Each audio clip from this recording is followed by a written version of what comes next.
Olá! A nossa aula de hoje vai nos levar para os princípios básicos da difração e da interferência. Nós fazemos os dois fenômenos juntos porque estão muito ligados uns ao outro. Mas vamos ver, primeiro, o que é a difração. Professor, difração não é um conceito que já vimos em ótica? Realmente, como nós já discutimos várias vezes com vocês, a luz tem dupla natureza. Uma parte que você considera corpuscular e a outra parte que você considera ondulatória. Observe que no fenômeno da difração, o que nós imaginamos até hoje é que é um efeito ondulatório. Então vocês vão ver aqui, nós vamos mostrar vários efeitos de difração usando luz. Mas observe que a situação é ondulatória, vale para qualquer onda, vale para som, vale para luz, também vale. Mas, como alguns fenômenos são mais facilmente identificáveis usando luz, nós vamos trabalhar também com a onda luminosa. Mas lembre-se, vale a dualidade corpúsculo-ondulatória, isto é, a luz tanto tem fenômenos tipicamente corpusculares, que você já estudou lá na óptica geométrica, como tem aqui fenômenos tipicamente ondulatórios. Então, vamos ver a difração. Como é que você conceitua a difração? Conceituamos a difração como sendo o desvio que aparece numa onda quando ela passa por um obstáculo, uma fenda ou um orifício de pequenas dimensões. Começa aí já o problema. O que se chama de pequenas dimensões? Alguns autores consideram pequena dimensão até 10 vezes o comprimento de onda. Para outros, deve ser a mesma ordem de grandeza do comprimento de onda. Então, ficamos por aí. Você deve ter um obstáculo, uma fenda, um orifício pequeno em relação ao comprimento de onda. Então, observe. Vamos pegar uma onda plana. Lembram-se, onda plana é aquela, por exemplo, na superfície de um lago, na superfície da água. Vamos mostrar o desenho que vocês já conhecem, as cristas, os vales. Nós colocamos aqui esses pontos em verde e esse em amarelo para significar que nós colocaríamos aqui uma vareta amarela assim, ó.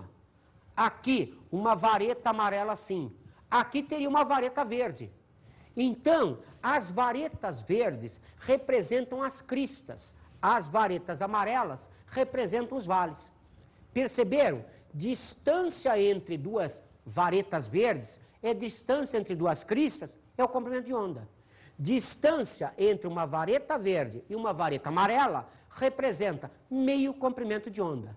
Agora, isto é o tanque de ondas. Nós estamos olhando de lado.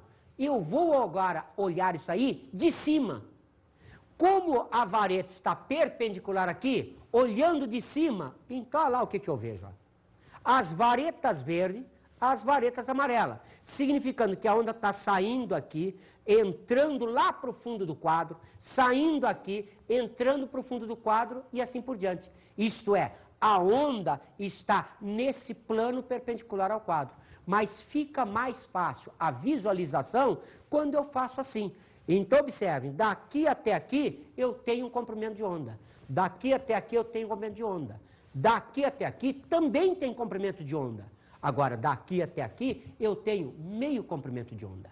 Então, agora, vamos observar estas ondas sofrendo uma difração. Isto é, encontrando o obstáculo.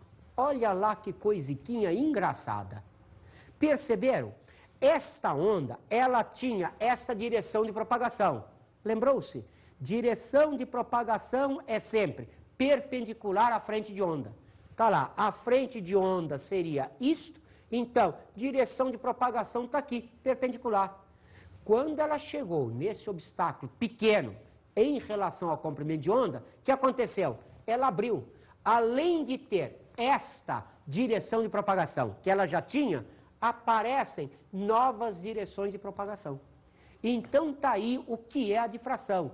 É o fato da onda contornar um obstáculo. Então, isso daí é importantíssimo para nós. Observe que acontece nos obstáculos, nas fendas e nos orifícios de pequenas dimensões. Observe, então, o que acontece quando passa por um orifício pequeno. Olha lá. Direção de propagação, esta, mostrada pela seta. Quando chega aqui no orifício, o que acontece? Ela abre. Então, além de ter a direção de propagação, que já tinha, ela passa a ter outras direções de propagação. Você já deve ter feito a experiência disso, né?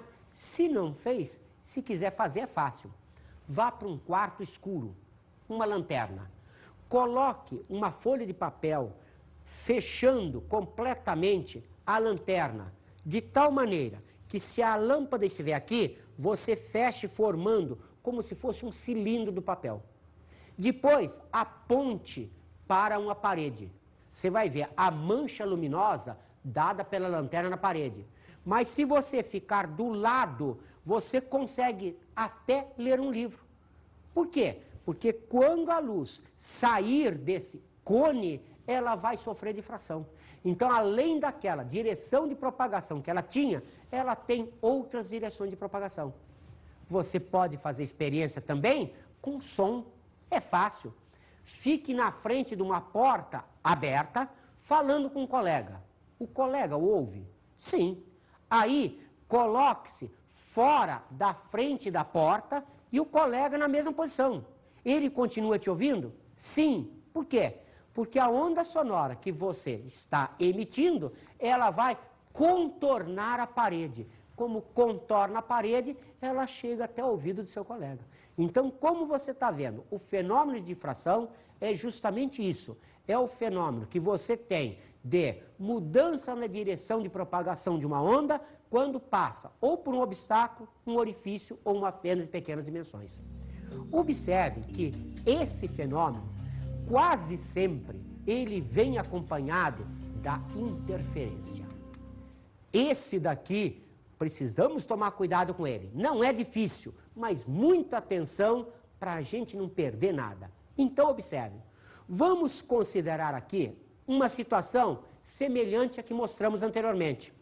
Então, eu tenho aqui um orifício. Nesse orifício, quando essa onda plana passa, ela abre, como se isto daqui, princípio de Huygens, fosse uma fonte secundária, fosse uma fonte emissora. Então, observe, aqui eu tenho as ondas difratadas por esse obstáculo. Eu vou colocar aqui na frente um outro anteparo, uma parede, provida de 2 orifícios.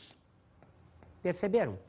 Só que, observe, como eles estão bem pertinho do outro, eles formarão, a partir desta frente de ondas, princípio de Huygens, novas difrações.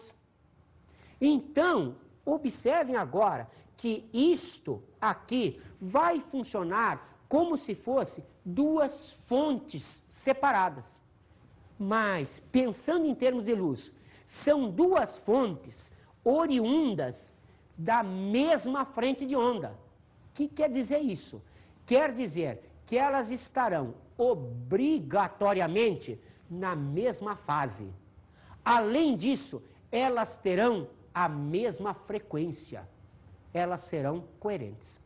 Então, observe que agora as fontes F1 e F2 emitem ondas que, após passar pelo orifício, sofrendo difração, começam a interferir uma na outra.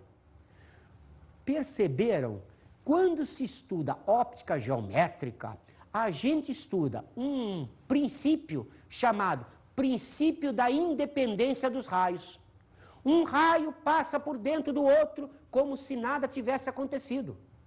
Aqui nós estamos mostrando que a luz interfere uma com a outra.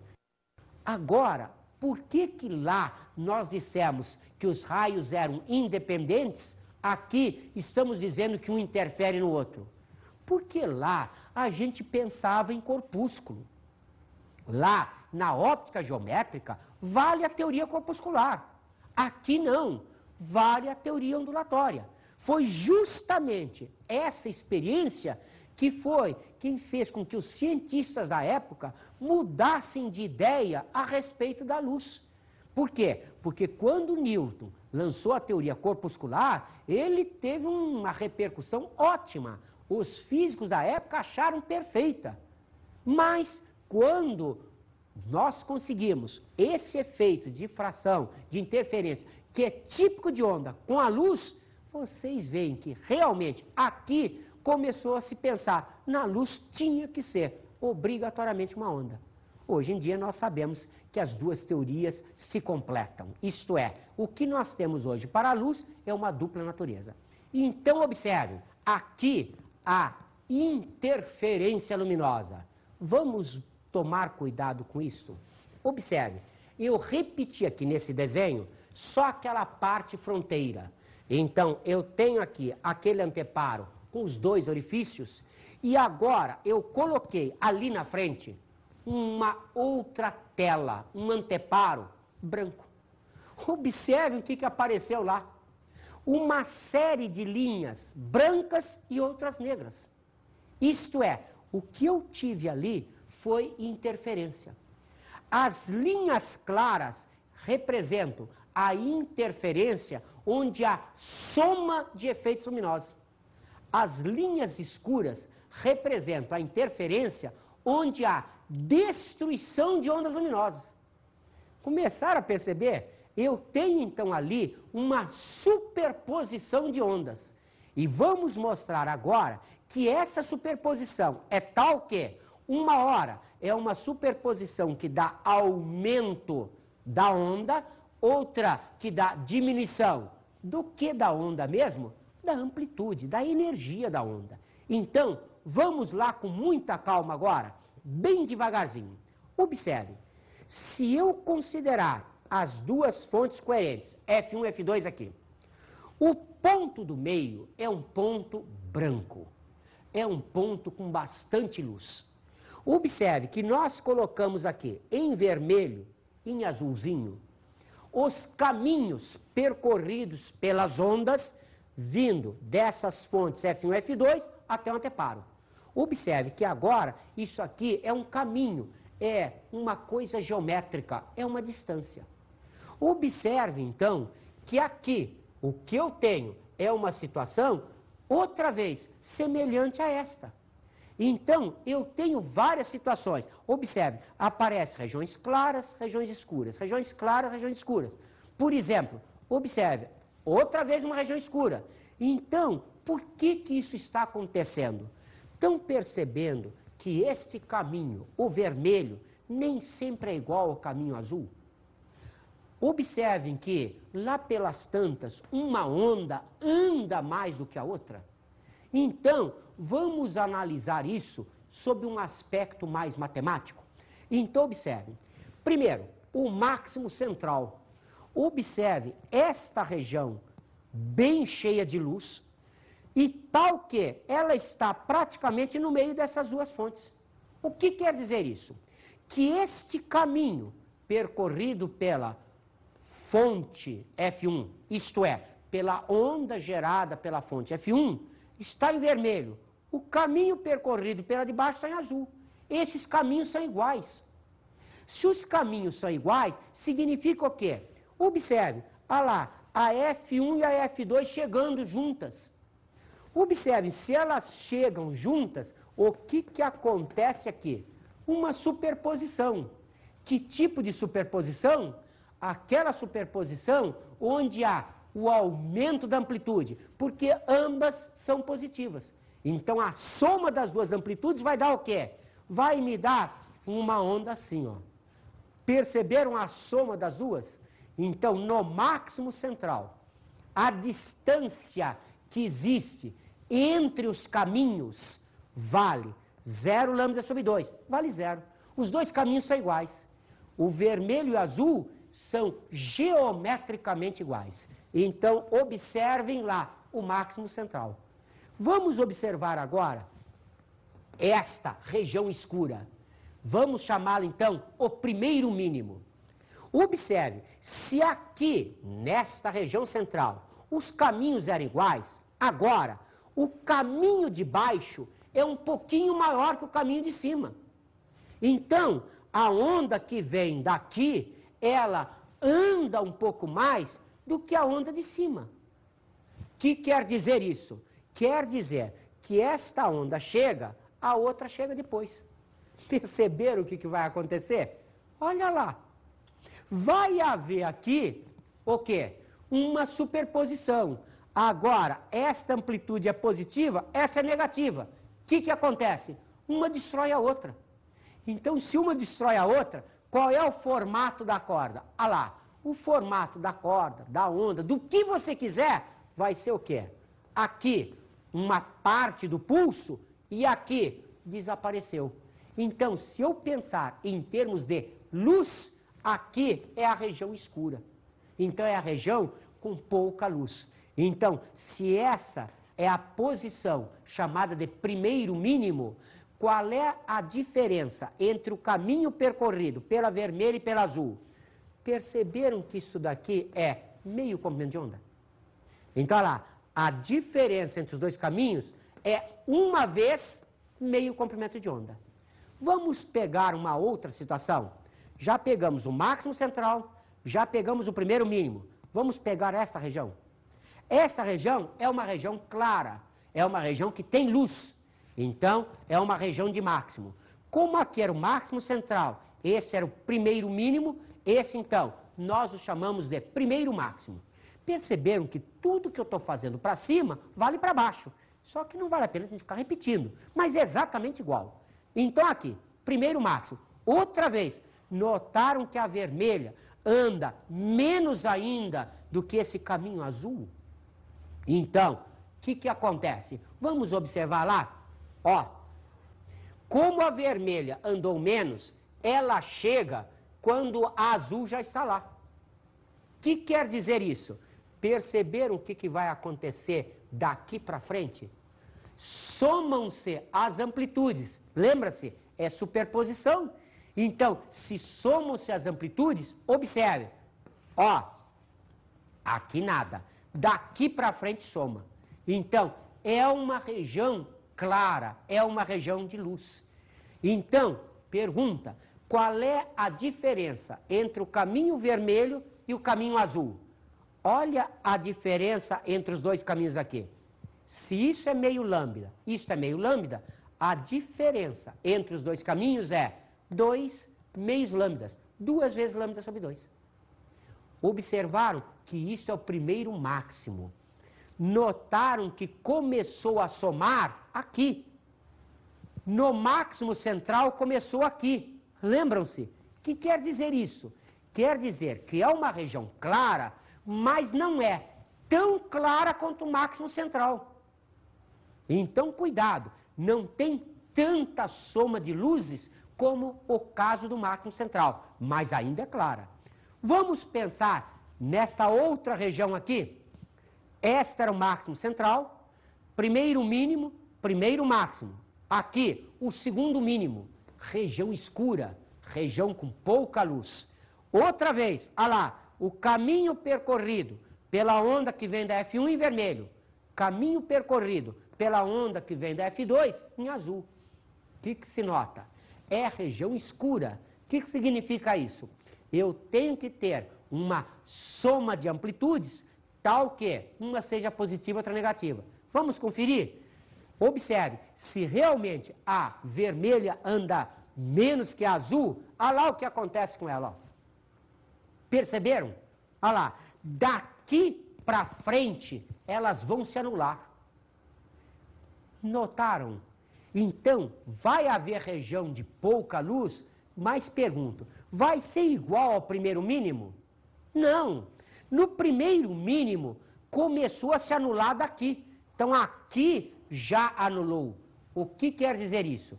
Que é uma região escura, mas não tão escura quanto a anterior. Perceberam que a mesma coisa estava acontecendo com a clara? Era uma região clara, mas não tão clara quanto a anterior. Então, cada vez vai diminuindo mais a possibilidade de você ver se está mais ou menos claro. Mas você consegue descobrir onde tem região de claro, onde tem região de escuro. Observe que aqui, então, no segundo mínimo, o formato da onda resultante será esse. Não mexeu aqui, daqui para frente destruiu. Então a pergunta, qual é a distância entre os dois caminhos? A distância entre os dois caminhos vai ser 1, 2, 3 meios lambdas. Então 3 vezes lambda sobre 2.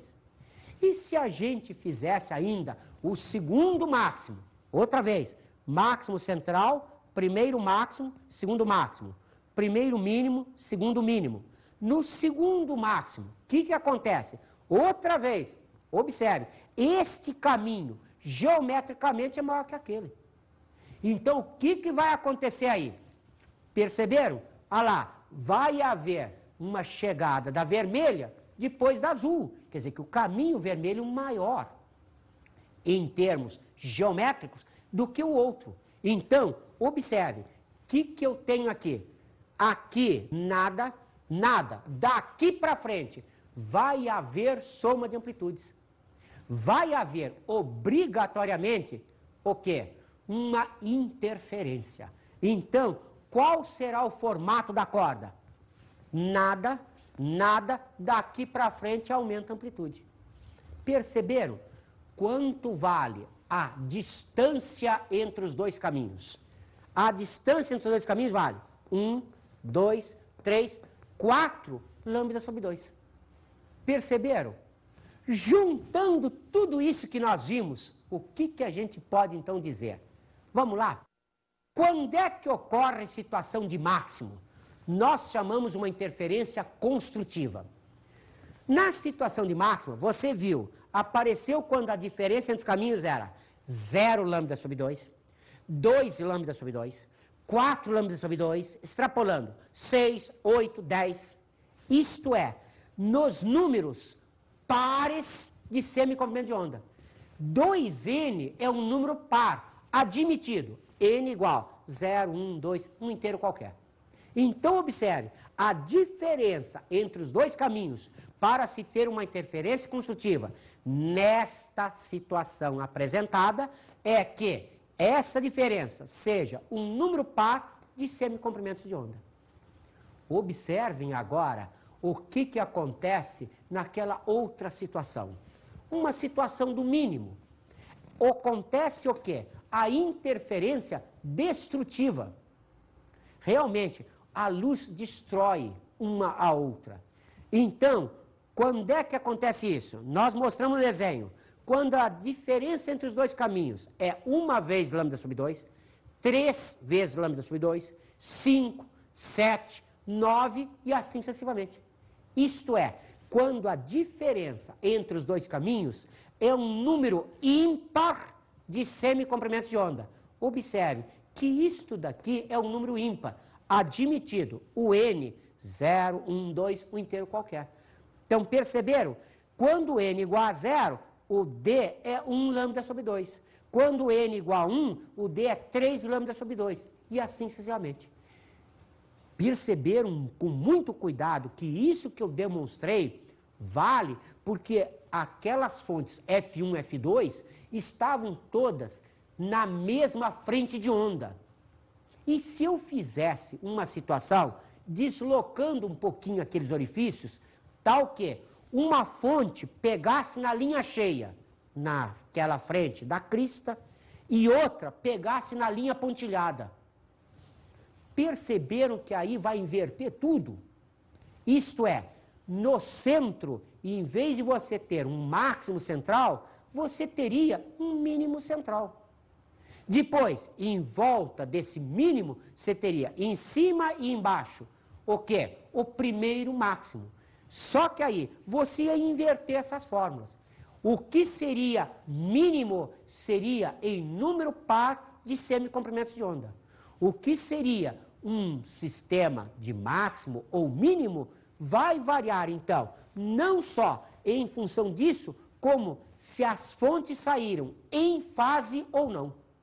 Então, se elas saíram em fase, máximos para número par de semicomprimento de onda, mínimo para número ímpar.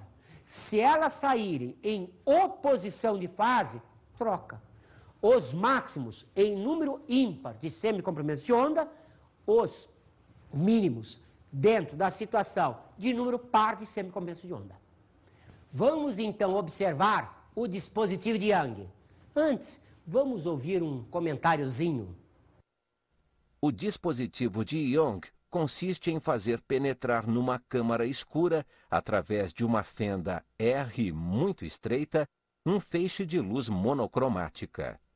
Essa fenda R, funcionando como nova fonte de luz, permitirá que o feixe incida num antiparo opaco, atingindo as fendas A e B, muito estreitas e próximas, paralelas e equidistantes da primeira. Então, observe o dispositivo clássico de Young. Outra vez, aquela situação, anteparo com duas fendas. Agora, colocamos aqui a distância D como a distância entre as duas fendas.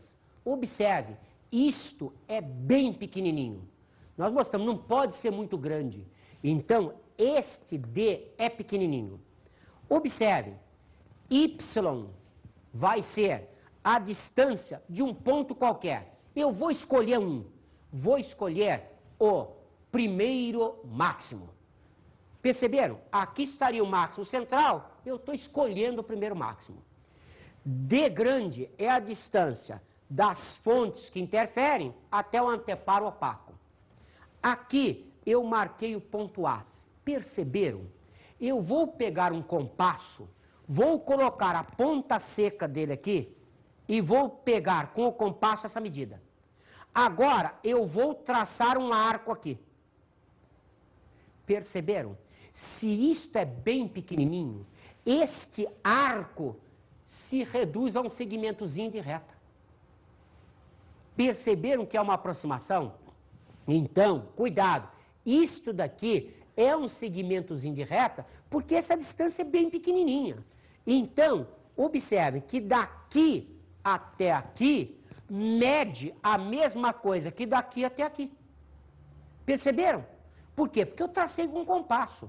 E se isto daqui está, entre aspas, como se fosse um círculo, só que um pedaço bem pequenininho, esse ângulo é reto, esse ângulo é reto. Então, se eu chamar a este ângulo θ, este ângulo θ, eles são obrigatoriamente iguais. Sim, por quê? Porque são formados por lados perpendiculares entre si. Então, se esse é θ, esse obrigatoriamente é θ. Então, neste triângulo, estão vendo o triângulo? Nesse triângulo, este lado, como ele é oposto a esse ângulo, ele vale a hipotenusa do triângulo, que é D, vezes o seno do ângulo θ. Então, observem, como dissemos, escolhemos algo. Escolhemos o quê? P1 é primeiro máximo. Poderia escolher qualquer um deles, mas apenas para a gente facilitar nossas contas, consideramos P1 é o primeiro máximo. Então, observe, o que nós temos aqui? AF2 é a diferença de caminhos. Dzinho é a distância entre fendas. Y é o ponto do primeiro máximo. E D grande é a distância entre as fendas de um anteparo. O que vai acontecer então? Observe, outra vez o nosso desenho. Estão percebendo? AF2 é a distância entre os dois caminhos. Se lá é um ponto de máximo, significa o quê? Que a distância entre caminhos tem que dar um número par de semicomprimentos de onda. Então, seno de θ é AF2 sobre D, tirado do triângulo pequeno. A tangente de θ, Y sobre D grande. Como esses ângulos são pequenos, você sabe da matemática. O seno é igual a tangente. Então, se o seno é igual a tangente, isto é igual àquilo. Então, AF2 sobre Dzinho é Y sobre D grande. Como AF2 é a distância entre os dois caminhos e tem que dar um número par de semicomprimentos de onda e é o primeiro máximo, significa N igual a 1. Então, fica 2 vezes 1, 2 vezes lambda sobre 2. Observem que isto com isso pode ser cortado. Isto é, no lugar de F2, eu posso escrever lambda. Ou, passando esse Dzinho para lá, o lambda igual YDzinho sobre D grande. Perceberam que com isso nós conseguimos medir o comprimento de onda da luz? Olha, ele é muito pequenininho. É da ordem de 10 a menos 7 metros. Não há régua que seja capaz de medir isso. Mas vocês viram, o dispositivo de Young consegue. E você, se quiser, pode até construir isso em casa. Professor, tem algum exercício com exemplos do nosso dia a dia? Temos sim. Observe esta questão do Cesgran-Rio.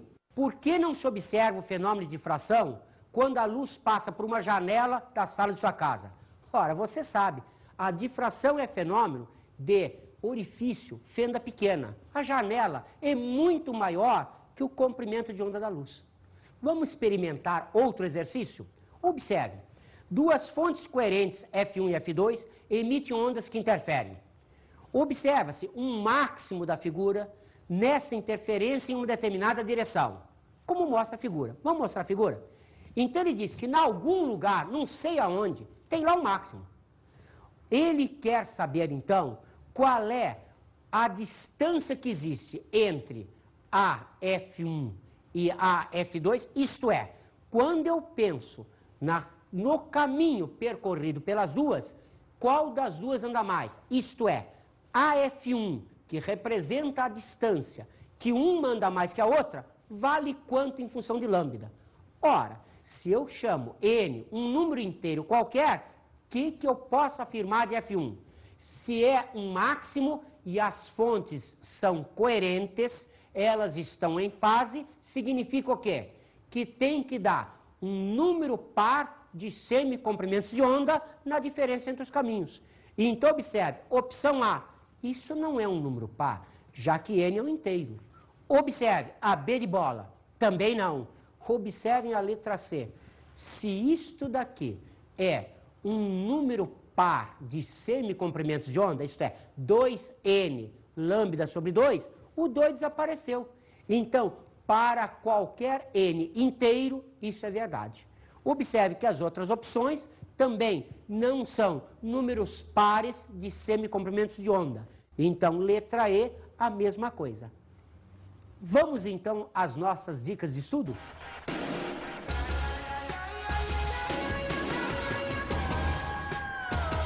Cuidado!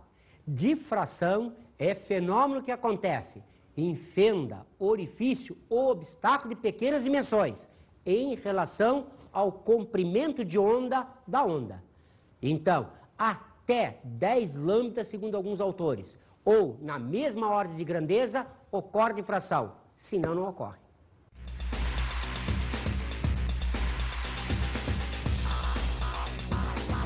Na aula de hoje, estudamos difração e interferência. Observe, os dois fenômenos geralmente acontecem acoplados. Você, quando estudar a interferência, você tem que ter os conhecimentos básicos de difração. Então, difração e interferência são fenômenos tipicamente ondulatórios.